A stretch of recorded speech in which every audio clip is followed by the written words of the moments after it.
Just to kind of give you a heads up, we do video the improvement forum. So if you're not happy with to kind of have your cameras switched on, please switch those off. But we do video it and we publish it so that staff who can't make it at this point can have a look at it afterwards and still get involved with everything we've been doing improvement. So for those of you who don't know me, my name's Maria Riley. I'm Associate Director of Strategy and Improvement and have the pleasure of leading the Royal Academy of Improvement. Just in terms of meeting etiquette, I can see you've already done that, but if we could stay on mute just to help in terms of the feedback, please put your hands up if you want to add things in or use the chat box.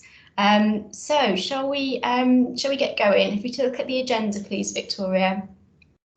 So the way we run these, if you haven't joined us before, is we spend the majority of the time spotlighting improvement work that's been happening across the Trust. So today we've got presentations on dedicated ward pharmacists, Dr. David Sandler on I Look Like This, and the DSFS RFID system. Stacey Burton, our improvement facilitator, will talk about the brilliant work that she's doing across the Trust, supporting people to bring improvement ideas to life. I'll just cover a little bit about the training programs and sharing and celebrating our success.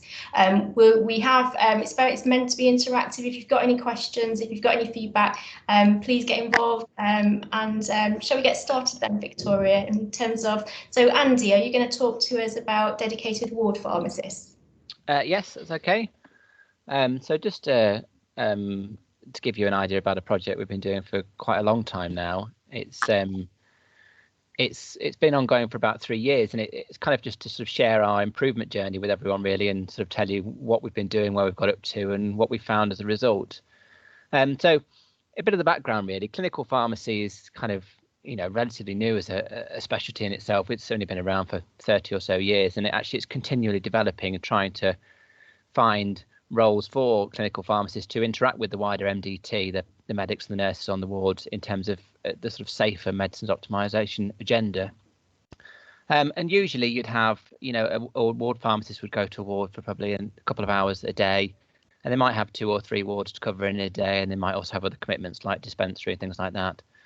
But there's this growing interest. So on the slide you can see there's some projects that have been done around this idea of dedicated ward pharmacists nationally, and it sort of mainly focuses around the sort of East Lancashire, the model that they've developed. And I think that's something that we looked at and we're quite keen to look at investigating in slightly more detail. So if you go on to the next slide, our improvement journey started in 2017 with an LIA project where we were sort of convinced that the discharge process needed a bit of a rethink in terms of the prescribing medicines at discharge to allow the processing and dispensing and counselling of medicines at discharge to change. So we did quite a large project on several of the medical wards that showed that actually we could save 1 hour and 20 minutes from the discharge process, from the moment a decision to discharge is made to the time that the patient has their medicines ready to go from the ward. And we kind of presented that and said, this is a really good concept, but we need essentially a pharmacist on the ward all day to understand a bit more, to react quicker to these discharges and put the medicines on the TTOs, and also to be more working more closely with the wider MDT, so understanding a bit more about the patients that we're writing the discharges for, rather than just swanning around and adding medicines on randomly. We then did some follow-up work based on whatever the improvement forum was at the time, sort of said, well, does this translate to actual improved patient flow? So we did some more work to show that actually, yes, that 1 hour and 20 minutes is real in terms of saving on the patient being physically out of the bed, either gone home or in the discharge lounge, and sort of prove that as a thing. But then, like I say, this dedicated ward pharmacist model came along, and to sort of make this a more holistic project, we wanted to put it all together and pilot it again. So we did a DWP project in 2019 last year, and then again bringing it back through the improvement forum as it was at the end of last year. We sort of got an agreement that we could take this forward with the divisions to look at providing this service on some of the wards. So as of at the minute, we're currently providing a dedicated ward pharmacy service to Ashover, Pearson, Ridgeway, Markham, and Barnes, which has now become Devonshire since the COVID challenges. So I guess the next few slides just talk a bit about what the aims are and what we found so far in the first sort of 10 months of the project. So obviously the priority is prescribing at discharge. So we've shown that's where the big benefits are. So it's about being on the ward rounds with the medics and sort of having a bit more awareness of what's going on the JAC prescription, making sure it's all in order, ready to go, and everything is optimized as much as it can be. And then at the point when we're planning a discharge, so either in advance or on the day of discharge, when everything seems to be ready to go, we can very quickly sort the prescribing out for that TTO, and then it can be processed and dispensed much more quickly and efficiently. And we're sort of monitoring that on an ongoing basis. The second part to it is around meds optimization. So meds optimization is a very broad, relatively new term around making sure the patients get the most out of their medicines, the most efficiency and the most cost-effective ways. So actually it's about doing proactive changes to medicines rather than the sort of traditional model of clinical pharmacy about us monitoring prescriptions, looking for errors and trying to correct them when we found them. So it's much more about talking to patients or optimizing medicines with the wider team and saying, well, why aren't they on so-and-so? Or we could think about doing this. Or from a Falls point of view, we should think about stopping these medicines and getting them reviewed. One of the other big parts is antimicrobial stewardship. Obviously, a lot of what we do, it relates to antimicrobials, and the issues are sort of very widespread. And deprescribing, linking to this is about sort of making sure that patients that are on problematic polypharmacy, lots of medicines that they don't need to take anymore and is causing them more harm than good, getting those stopped. The other benefits are around reducing expenditure. So if we can use medicines better, it's going to be less wastage in the system. And then there's obviously other issues around education and training. So it's about saying, well, actually, we're taking some of the prescribing off the junior doctors, but actually we want to enhance their experience of prescribing and understanding of medicines as much as we can. So it's about having that ad hoc training sessions as and when needed. So some of the results are on the next slide. Just a couple of graphs really to sort of show on the dedicated ward pharmacist wards we're doing at the minute. We are sort of prescribing around 70% of the discharges at the minute. So we look at the August data, 70% of the TTOs written from that ward were done by the pharmacist. And obviously, again, as part of the project, we showed we could do it quicker, but also we do it with less errors. I think that's the polite way of putting it. We found that when we did the original project, 70% of TTOs needed correcting when they were done by the junior medical staff, and when we did it, it was around 5%, because we've still got a safety net in the pharmacy technicians that are checking the work that's being done. And then in terms of the antimicrobial stewardship stuff, obviously there's a big COVID effect here in terms of the complete changes to how the wards are working, the initial first wave, but actually looking at the August position shows that we're having a significant impact on trying to get people off IV antibiotics that aren't necessary, or making sure we're clear about the documentation and getting the right choices on there as well. The next slide is around Falls reviews and other meds optimization stuff. So some of this is a bit dependent on the type of ward it is. So the contributions made on a surgical ward are going to be very difficult from a gastro ward or a frail elderly ward. So I think a lot of that, perhaps we've got all the detail, needs a bit more unpicking in some of the data we're collecting. But again, showing that making over 350 contributions a month is having a significant impact on stuff that we would like to have always done but have never had the time to do. And the last one's just around Datix reporting. So you're saying, well, the Datixes have gone up. That can't be a good thing in terms of medicine safety, but actually it is. We're trying to encourage this positive safety culture around trying to make sure we are using the system appropriately to report and highlight errors where there have been errors, and potentially where there is future learning to be had. So the dedicated ward pharmacists aren't just filling these Datixes in, they're also helping to follow them up with the matrons and the medics in terms of ongoing learning and training. So that was just a bit of a snapshot. Obviously, the challenge is it's been really difficult through COVID. We started just before this happened, and then all the plans and the wards and stuff changed around us, and we had to kind of adapt quite quickly. Places like Pearson Ward, where we obviously had a DWP on, changing into a admissions COVID ward through the first wave, presented its significant challenges, but hopefully we've sort of grown as part of that and changed the project as needed.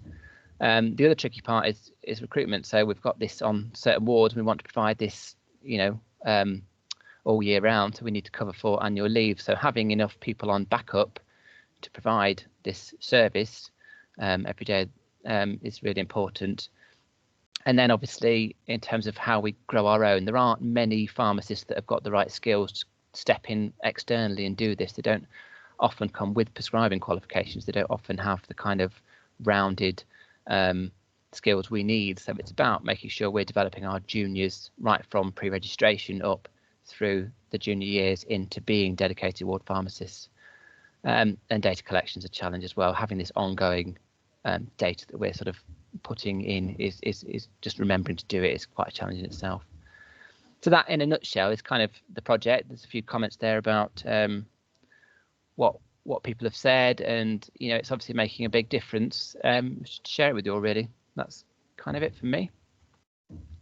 Yeah, so I think in terms of expansion, obviously we've got we want to push it on to 2 more surgical wards when we get some more recruitment in place. We're actually going to do this a bit earlier than April, so hopefully we'll have 1 on Staveley ward shortly. And then, like I say, it's about that ongoing recruitment and making sure we're sort of getting feedback in. So has anyone got any questions about any of that?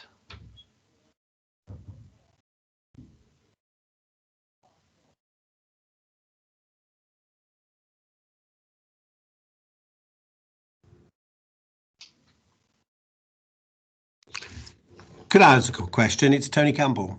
Hi. How have you found the whole approach in terms of also applying your service? Thank you, Andy. So obviously through the transformation group, I've been able to see this one grow from its very first kind of inception as a pilot, and it's great to see the progress that's been made, and that despite COVID, we continue to make some brilliant progress. Are there any questions for Andy? Can you hear me, Maria? I can. Okay, there's a bit of a delay. I was just going to ask the question from the improvement practice in terms of QSA, how you found the opportunity, have you found the opportunity to apply some of the learning there? I've not actually done the QSA training because I was planned to go on it during COVID, and obviously that all got cancelled. So I think I'm hopefully booked on the next. Okay, cool. The next intake. But yes, it's the sort of thing that this kind of big project that's got lots of different stakeholders needs that methodology with it to give the backup. So hopefully we'll be able to improve it as part of that. Okay, brilliant work. Thank you. Okay. Thanks, Tony. Any more questions?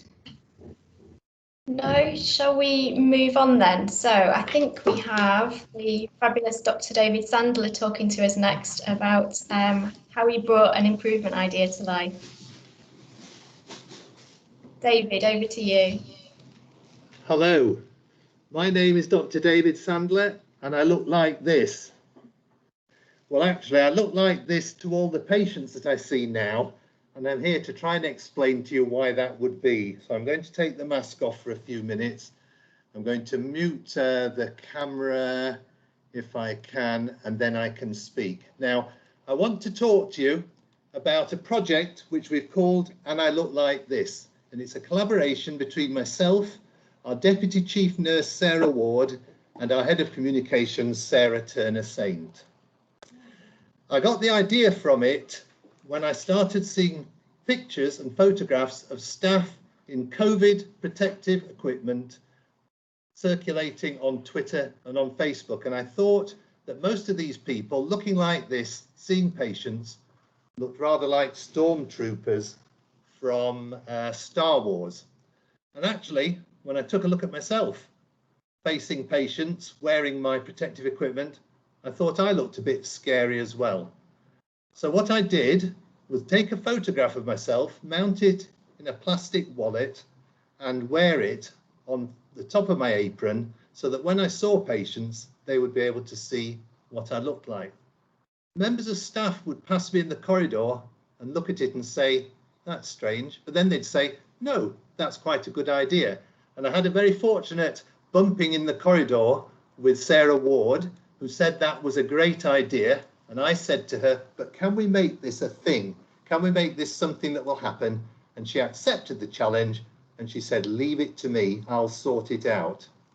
She then went to Sarah Turner Saint, and between them, they produced a template for a badge that looks a little bit like this. Here is that you take a photograph of yourself on your phone or some other means, and when the photograph appears on your camera, you select the picture that you want, and then all you have to do is grab the picture and take it over to the template, and that will put your photograph in the template, and then you put your name and your role at the top, and then you have your name badge. Where can you get the template from? Well, they set it up on the hospital intranet. If you go to the COVID-19 section of the intranet and the COVID-19 updates, and you click on that, that'll take you to a number of documents. And in the other related documents at the bottom, the second one down is "and I look like this" template. And if you click on that, you will get the template, and then you can then put your photograph into the badge.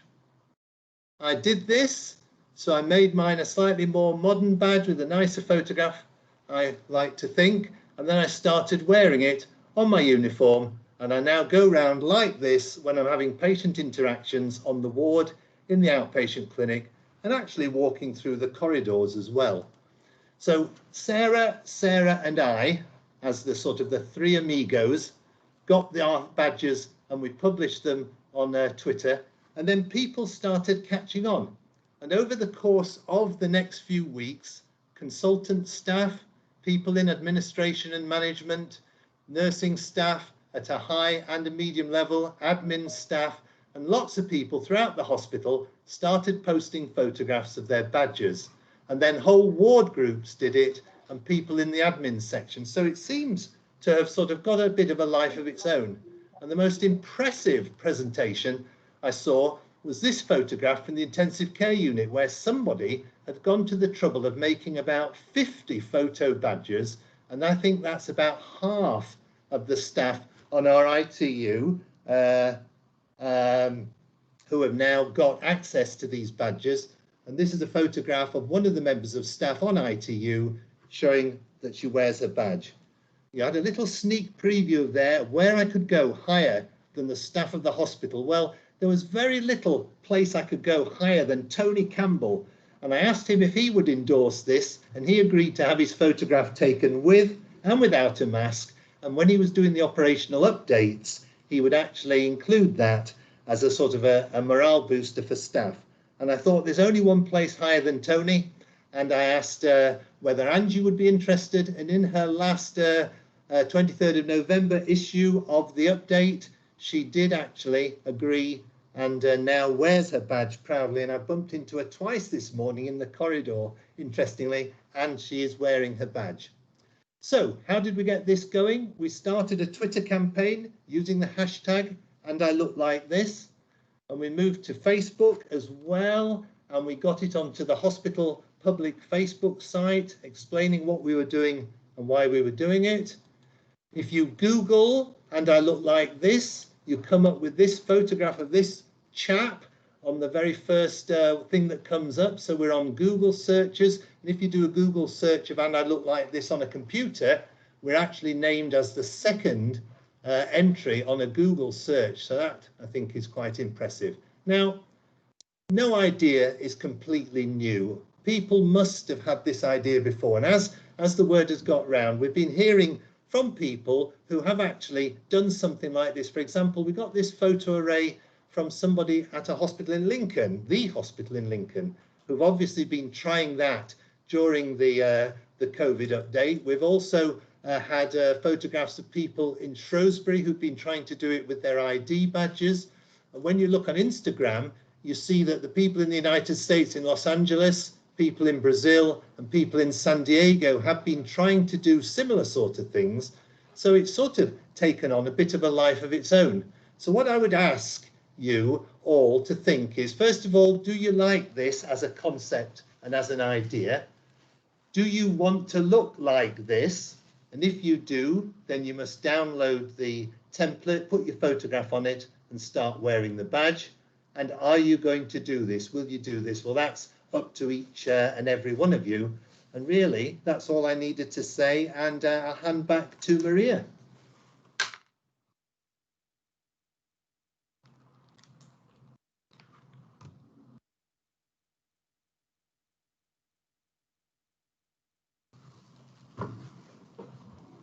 but there seems to be a bit of a delay on her line. So has anybody got any comments or any questions that they would like to raise? Maria's got it on. David, thank you so much. Just a brilliant example of bringing an idea to life. I hope you've either got them or you're now planning to get yours.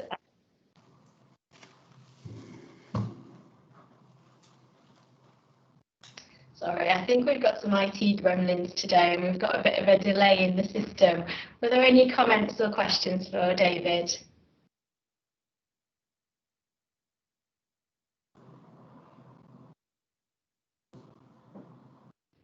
No, we're all quiet today. And that's, so thank you so much, David, for coming to talk to us, and hope you, on the back of this, continue to see more people wearing theirs on the corridors. Thank you. Thank you. So we'll move on to, we've got Stuart Barton joining us from DSFS to talk around the RFID equipment tracking software. Stuart, I'll hand over to you. Hi, good afternoon. My name's Stuart. I'm from the Clinical Engineering Department. I'm one of the specialist engineers in there, and we have a slight problem in the hospital in that a lot of equipment's on wheels and it gets moved around a lot. Things get tidied up by accident. I'm sure everyone appreciates it at home, where the partner or the children will move things and you can't find it. But we also have that issue on site here in the hospital. And I'm sure for a lot of people that have worked on the wards, this scenario does sound quite familiar. And you can imagine that it can be extremely frustrating when you're trying to find a piece of equipment, you don't know where it's been moved to, and how much time has been lost for people hunting around the hospital looking for equipment. So the solution was a program called iFit. It's an equipment tracking software that, using readers that have been positioned all across the trust, will help us try and identify where this equipment is. Hopefully it's going to work a little bit better than the government's track and trace system, but the initial aims of iFit were trying to improve patient care, reducing the time it takes clinical teams to locate specialist equipment, reduce the amount of equipment missing in the hospital, help redistribute equipment during the pandemic, and for the last 6 months it has worked absolutely brilliantly in this situation. It's designed to help the equipment library handle equipment requests more efficiently, help us find equipment and get it to the correct areas, and also help clinical engineering locate equipment due for service, better manage equipment that's on loan or has been hired by the trust, and help keep wards and departments stocked and ready to be opened at short notice. So we started off looking at what equipment we could, add onto the system, get tagged. It started off, the idea was we were just going to tag all the equipment in the equipment library. Since then, it's slowly snowballed into almost tagging every bit of equipment that's on site. So patient monitors, respiratory equipment, ultrasound machines, some of our more specialised beds have been tagged, some of the mobile hoists that we've got on site and wheelchairs. We've also developed the database as the years gone on to include non-medical equipment. So all the respirators that we've had to buy in because of COVID have been tagged, and we started even putting equipment tags on the ward-based patient furniture, so tables, lockers, chairs and things like that. So how does the system work?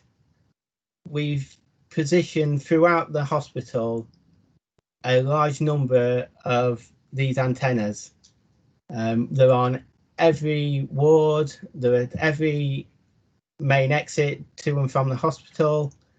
So when one of these tags goes under a reader, it sends a message to the reader, and that informs the system that a piece of equipment with one of these tags has gone under the reader. So we go from there. That's the hardware side of the system. This is the software side. So this is actually a page for MyFit itself. It's the main home page. As you can see, you can search for equipment in a number of different ways. So if you know the equipment asset number, you can use that. Just looking for an equipment type. If you know the model of the equipment, the manufacturer, any of these fields can be populated. The more information you put in, the more specific the results come back. So as you can see from the previous slide, I've done a search looking for some of the MP30 patient monitors that we've had to redistribute around the site because of the pandemic. And there's, well, can we go back a slide, please? So this is the search results screen. As you can see in the red circle, you can look at the history of the device, so you can see which antennas the device has actually gone under and trace back its journey if need to. And then in blue, you have an option to select a piece of equipment and look on the floor plan. And when we look on the floor plan, it brings up a map of the entire hospital. All 3 floors are on the map. And as you can see in the black circles, we've got where the equipment was actually located at the time that I took the screenshot. So in this case, we've got some MP30 monitors on Basel Ward, 1 in the birth centre, a large number in A&E, and some down with us in clinical engineering. And any equipment that has been tagged, when you do the search, that's what comes up. Now, it's been slowly started rolling out last year. We were taking things nice and slowly, and then at the start of the pandemic, it became a great idea to track when we were having to redistribute equipment around the site. This become more useful, especially when we started to revert back to normal. We could find where all the equipment had been moved to and then take it back to its original location. This saved a huge amount of time for us as a department, because we could go straight to where that equipment was instead of having to look round. That's a brief overview of the system. There is a lot more that can be done with iFit. We're working on it every week, and we are going around tagging more and more equipment as the weeks go by. As you can imagine, it's a large job trying to find all the equipment around the site in the first place, but we are getting there, and hopefully it'll be something that'll be a big advantage to everyone in the trust. So if anyone wants any more information on the system, they can contact me or the department, and we'll be happy to help.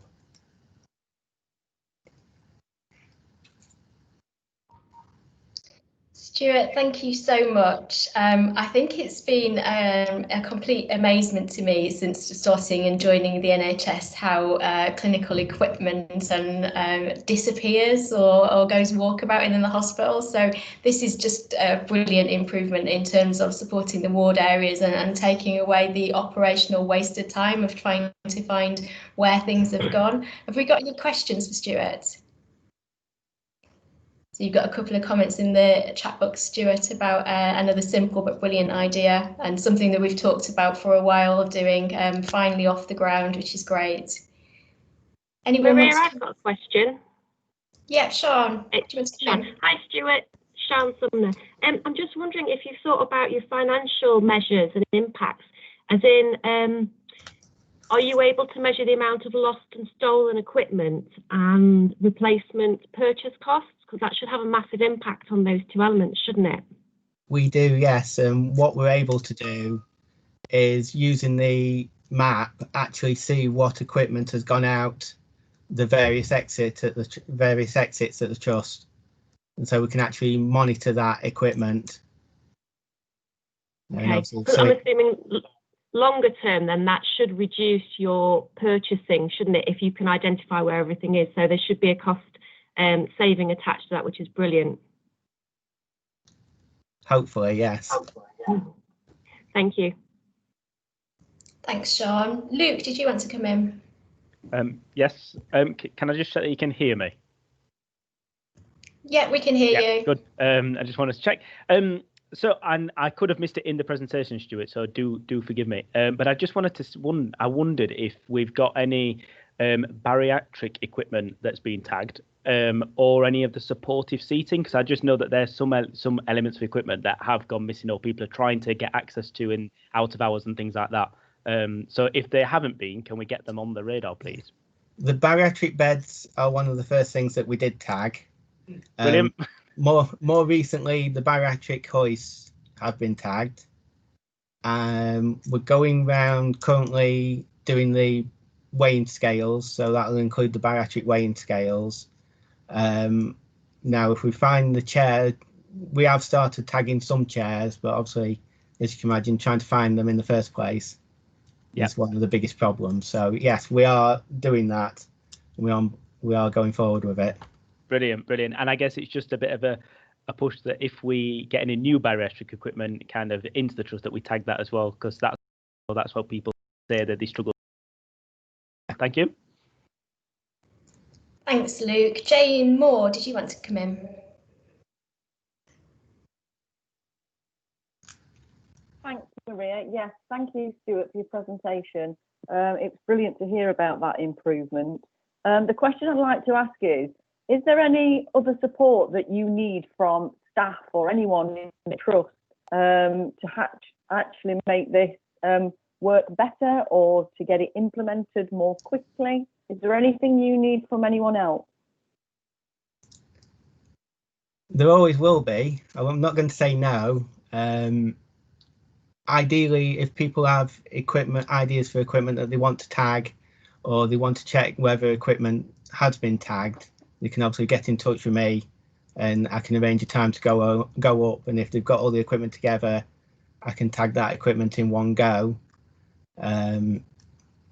It's a lot of the problem is at the minute is access to the relevant areas to actually get on there and do the work. So feedback, if anyone's got any feedback or questions, then that's obviously always helpful. Okay, that's lovely, thank you. Thanks, Jane. So you've got a couple of comments, Stuart. There's a question from John Housley around how frequently the data map gets updated on the visualization. It's constant. So that map is actually a live map that if you do a new search, then it whatever you've searched for gets updated, and it's all down to the equipment where it moves to. So as soon as it goes under a sensor, the next time you search for it, it'll show it under that next sensor. Hopefully that's what he was meaning. Yeah, thanks, Stuart. And then there's a comment from Jane around the birth centre we're really interested in adopting. I don't know if that's on your rollout plan. Yes, it's the birth centre is one of the areas that I wanted. I have been on to the birth centre and tagged some of the equipment. It's just going back on and tagging the rest of the equipment that's on there. And then there's a comment from Joe around syringe drivers. I do know that's one of the pieces of equipment that frequently disappears. So yeah, it'd be great to keep a track on those going forwards. Any more questions for Stuart? No, thank you so much, Stuart. We look forward to hearing where you've gone next in terms of tagging and hopefully seeing some of the measures come forwards in terms of the improvement and the outcomes that's delivered. So thank you so much. Now we're over to Stacey Burton. So for those of you who don't know Stacey, Stacey was the ward matron on Ashover Ward and has joined us in the academy on a 12-month secondment as our improvement facilitator and educator. So she's going to talk to you about what she's been working on to help people bring their improvement ideas to life. Good afternoon, everybody. Today I want to talk about letters of love. The comms department brought the letters of love in April. So they initiated it as a way when COVID came in and visitors stopped. Excuse me, Victoria, can I switch that off? Sorry. So comms brought it in when visiting got suspended as a way of keeping in touch with their loved ones. It was just a way of communicating and letting them know that they was thinking of them. So during wave 1, footfall was reduced through the trust. Staff who could work from home were supported to do so. Outpatient clinics were reduced. Visiting again was suspended. All of these combined enabled the post room the sort of ability to deliver the letters to the wards. So the process was the comms team put together is there no way we can get on? So the comms team put together the letters on the template. They then went in an envelope to the post room and they was delivered to the patient on the wards. The ward receptionist then took them.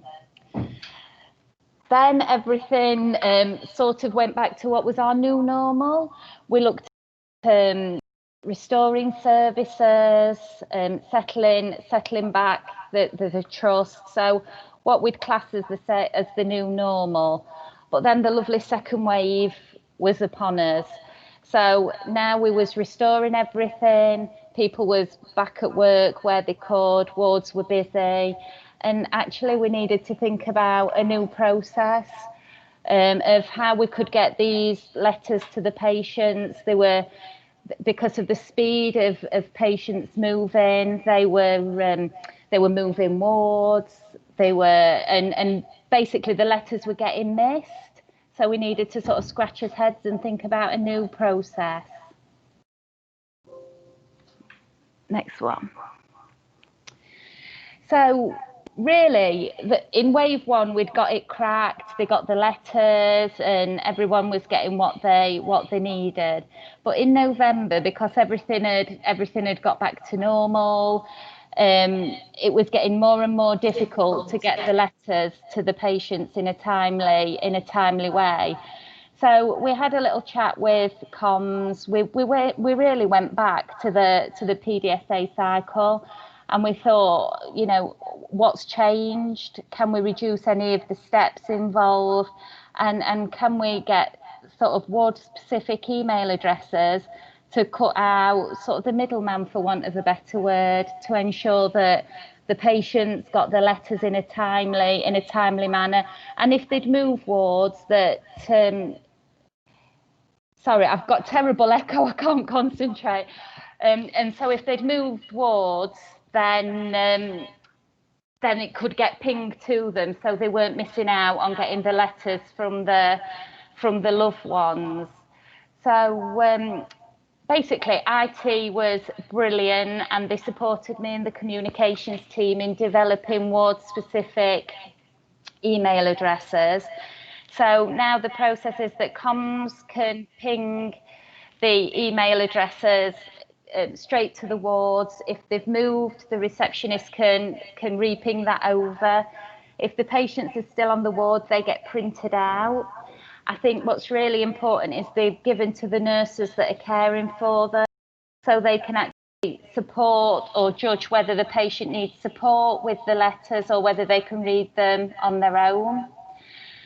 The ward receptionists were brilliant in saying, yes, we'll support this, we'll open the email boxes and we'll ring it out. So I think that to sum up, really, the key to the success is the teamwork, that every department really had their little part, which really made a difference to the success. So fingers crossed, everybody will get the letters in a timely manner now. Thank you.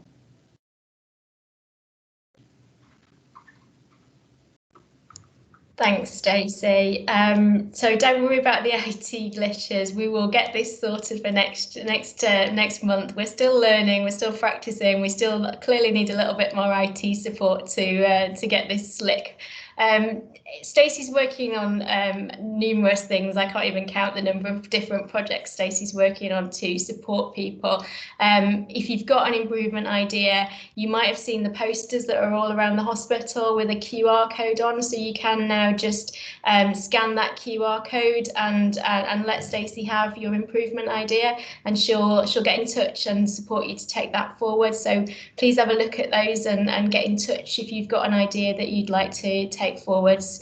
Stacey, did you want to talk about, shall I do the newsletter to save you having the echo again?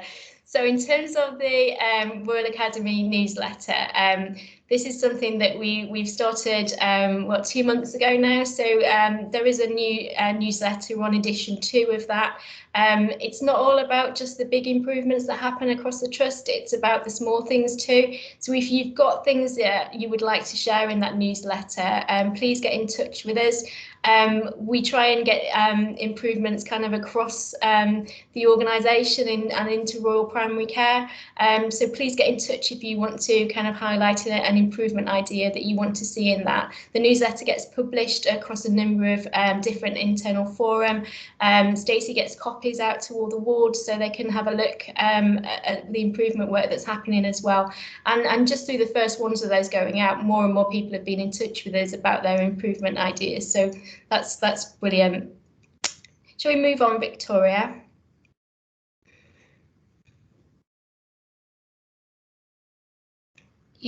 Thank you. So just a little bit from me about the improvement training programme. So we were unfortunately required to put a pause on our improvement training programme back in March at the start of COVID, but I'm really pleased to say that we've relaunched and we have our programme back up and running. So those of you, many of you will probably be familiar with the Quality Service Improvement and Redesign programme, QSA. That's a 6-day accredited programme that we've been delivering internally up till March. That programme's back up and running, and I'm pleased to say I've noticed on Twitter over the current weeks that actually our programme's back up and running earlier than a lot of people have been able to get it. We've got much smaller numbers that we can get into that programme than we previously did have. So we're only running the programme with 12 people in the room at the minute, so that's limiting our numbers, but we're hoping that as soon as we can next year to get back up to the big room numbers. If you were previously scheduled to attend the QSA programme, we will be in touch to get you rescheduled. If you haven't yet been through QSA, we would really recommend that you have a look at our 1-day introduction to improvement programme. So it is what it says, it's an introduction. We'll kickstart your local improvement idea. So we will work through with you what your aim is, help you build some improvement tools to take you through. It's practical, it's fun, it's not it's not boring at all. Stacey and others in the team are currently revisiting this to have a look at how we can take more of this on a virtual platform as well, rather than being limited to the number of people that we can get in the room. So they're the dates that we've currently got in the diary, but we'd hope to bring more dates online. So please get in touch if you're interested in that programme. And if we get kind of a bigger waiting list, we will have a look at to see if we can expand the number of workshops that we can do with them going virtual. We move on, Victoria. So just a final bit from me in terms of sharing and celebrating our success. So this is a set of slides that go into the monthly improvement report. So this goes into the hospital leadership team and the finance and performance committee, and it's just around some of the small things, but just sharing and celebrating our success across a number of things. So things from this month, our ED consultant Laura Buxton and colleagues in the across the trust really have launched a new chest pain pathway pilot. So what that means is a single blood test for our patients, and we will know whether they've had a heart attack and whether what the most appropriate treatment for them is, or referral on in terms of the right place of admission into the hospital. Our clinical engineering team, you've heard from them earlier, have been working brilliantly hard this month, supporting in particular critical care.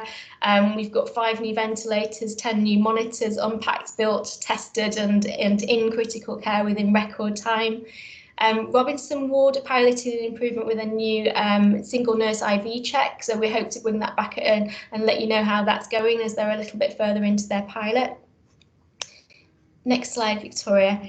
So Team Surgery have been celebrating One Team Day. So that was bringing all of their people across housekeeping, reception, nursing, medical staff, stores, all as one, and celebrating delivering excellence in patient care as one team.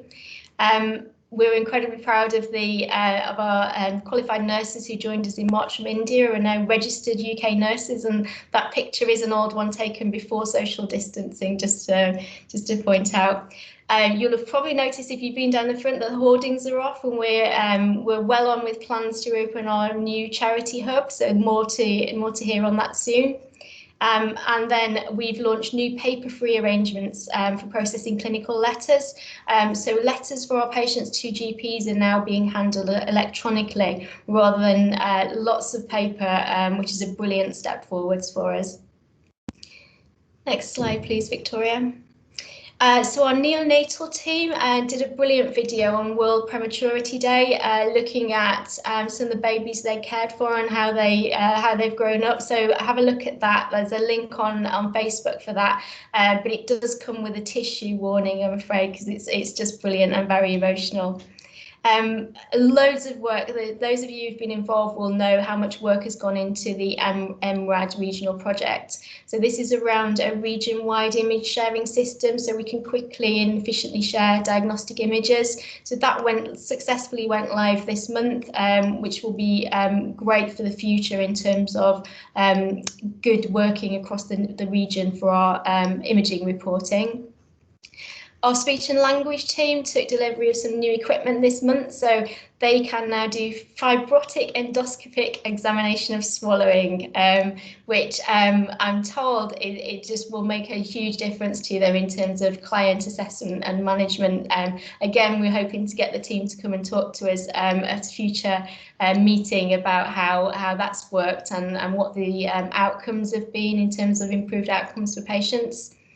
And then those of you who are involved operationally will know that to support the Wave 2 response and to maintain elective operating, our day surgery and inpatient surgery teams merged in a matter of days, with DSFS supporting building works within the Holywell unit to bring those teams together as a contingency and make sure that our emergency and urgent operations could continue in Wave 2 in a way that they couldn't in Wave 1. So it was a brilliant team effort, and the clinical teams together have come together in terms of operationalising that afterwards.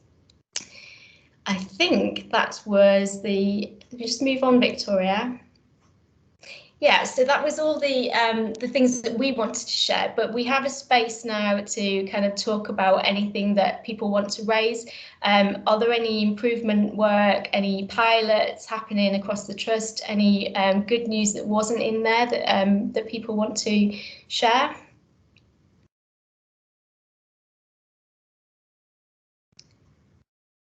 Gemma, did you want to come in?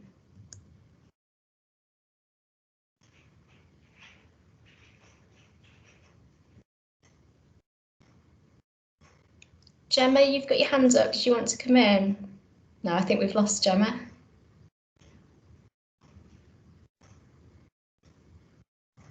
So I'm going to, so one of the ones that will hopefully you'll hear something about in the coming weeks is around the patient reassurance videos that we've been recently doing. So that's an example of an improvement idea quickly brought to life. As a cancer leadership team, less than 4 weeks ago, we were discussing the impact of patients needing reassurance really to come in and patients declining appointments.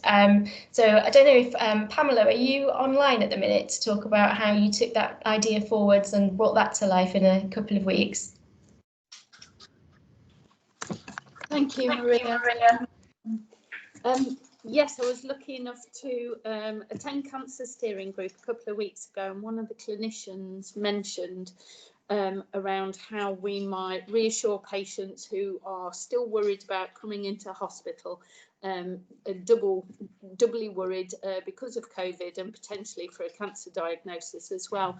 And they suggested it might be helpful to reassure patients, to have reassurance from clinicians about coming into hospital. So we took that idea and worked with clinicians who were willing to develop videos with us. We had fantastic input from the comms team and our medical director, and we've got 4 videos now which will reassure patients about the safety measures that we're putting in place for when they come into hospital, and also to highlight that it's still really important from a cancer perspective that patients come in for their diagnostics so that they can get an earlier diagnosis, so they can rule out cancer as soon as possible.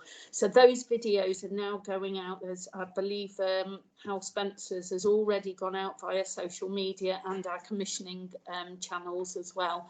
And the next 3 videos, which are lower GI, prostate and breast, will be going out over the next 3 weeks, and then again in the new year to patients and public. Thank you, Pamela.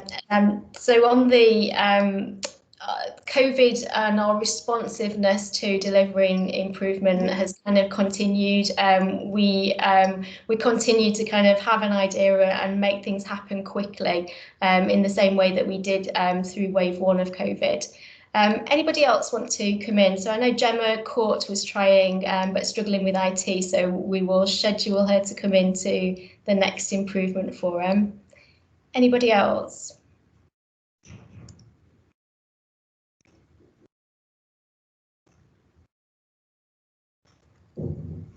Luke, are you still around to talk about some of the clinical pathways?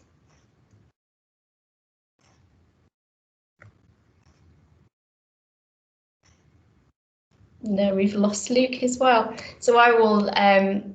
So Luke and others have been working on improving clinical pathways across the trust. So a number of things that they've been working on is moving services into community setting. Anthony, did you want to come in? Hello, Marie, it's Luke. I know, I'd left the session to go into something else, but I can speak. Do you, rather than me talk, do you want to talk about the clinical pathways and the work that you've been doing in terms of moving some of our services into a more appropriate setting in the community? Yes, that's absolutely fine. Sorry about that. One of the areas that we've looked at is echoes, and echocardiograms, and we've moved those into the community. So originally we had quite a significant backlog, I believe, due to not being able to bring some of the patients in for COVID. So we've now got the imaging set up at the Grange, and our clinicians are doing some activity out there. So hopefully we're going to see more patients now, but also we're going to see them outside of the acute setting, which is really good. And then yesterday we had one of the system meetings for gynecology, and we were discussing about how we can try to move some of the pessary clinics out into the community as well. Now the original thoughts are to get some of the consultants doing clinics out there, with a long-term view of could we get some of the GPs inserting more of the pessaries, or more kind of variety of pessaries out there, which traditionally only consultants here would insert. However, through that discussion, then we involved some of the women's health physiotherapy team, who also insert pessaries, and they were looking at more, well, could they do it in the community, but also look at getting patients to insert themselves and things like that. So more of a kind of give the patients the control to take care of themselves and stuff. So yeah, just a couple of ideas, and hopefully that gives you kind of some inspiration to start thinking about your own. Thank you, Luke. I can see Tracy Moore. Are you currently? Can you hear us? Because I know there's a brilliant improvement piece happening in Durham around listing patients straight from them being seen by a GP with an extended role.